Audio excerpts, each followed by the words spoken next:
In this video, I'm going to be teaching you how you can save a video on the Rednote app. So let's go ahead and start the video without wasting any more time. First of all, open the Rednote app on your phone. You can just go ahead and tap on any video you want, or you can search for the videos which you want to save. So I'm just going to go ahead and search for something like Neymar Jr. as I want to save the options over here. So I'll just go ahead and select this video.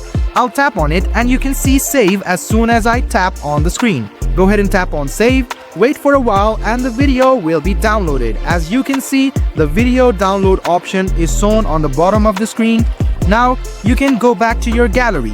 So as you go to your gallery and tap on the video, you can see this video has been saved on your gallery.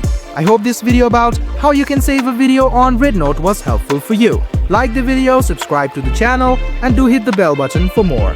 Hope to see you in the next video as well. Until then, goodbye, take care, and make sure you enjoy.